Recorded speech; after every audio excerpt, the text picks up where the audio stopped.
Yesterday at practice, the head coach David Quinn brought his group a little closer together, and as Shang Peng says here, had a heart-to-heart conversation with them near the end of practice. So, what happened before that? What will this lead to? Shang joins us here to talk about it.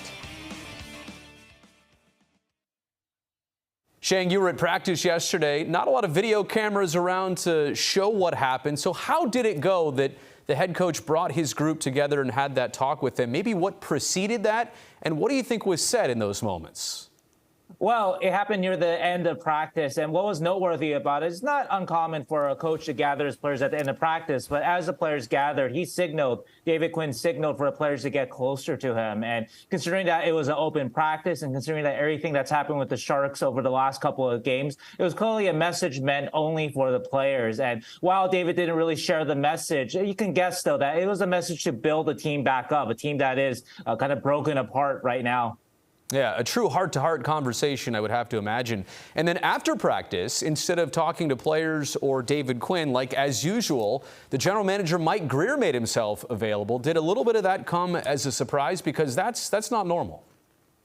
Well, it was time for Mike, the GM, to address the media. The team is 0-10-1. So that part was not a surprise. But I think the timing, though, was unmistakable. Mike was obviously known as a player that stood up for his teammates. And he took the place of what would normally be a post-practice media availability with David Quinn and the players. So basically, he gave a coach and the players a day off from the media, trying to pry at the failures of the team. And so I think that was the part that it was a move that it was a move of accountability that Mike had to make. But the timing, though, was sort of a veteran move right there. Yeah, I was going to say a veteran move exactly for a guy who's only been a general manager now for 1+ full season. He definitely stepped in at the right time. So in what was said by Grier, by anybody in the last couple days, it's my belief that any kind of major move to the team or the coaching staff is way too premature, right? We're in early November. We'll see how this plays out.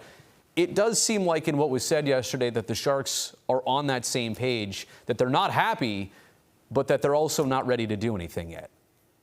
Maybe not quite right now, but David Quinn said today that we're gonna find out in the next week to 10 days. It's funny that he specifically said 10 days what these players are made of, what they've got, and I do get the sense that it's okay to some degree if the Sharks lose, but they cannot lose the way that they've been losing. So if that continues even up to this week or the next couple of weeks, then I think changes will happen. It could happen first with the players, though.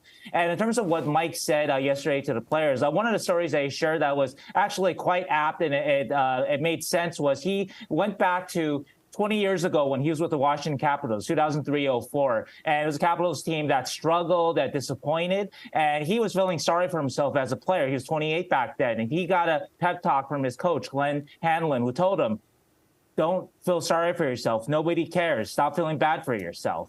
And Mike said that speech really turned his season around that year. And that's exactly what he told the Sharks, that nobody cares. Everybody's seeing you guys right now as easy points. You guys are easy pickings right now, and just pick yourself up. Nobody cares. And also, too, 3 things that he stressed in terms of what he's looking for from the Sharks in the coming weeks. He's looking for more pushback, more compete, and more structure. He mentioned in particular that the kind of chances that the Sharks have been giving up, those will not be tolerated anymore. And so we'll see if the Sharks can start to feel, in the big picture of the NHL, the bar isn't really high here to ask for compete, to ask for pushback, to ask for the Sharks, the team playing to structure. But obviously, though, the Sharks haven't been doing that.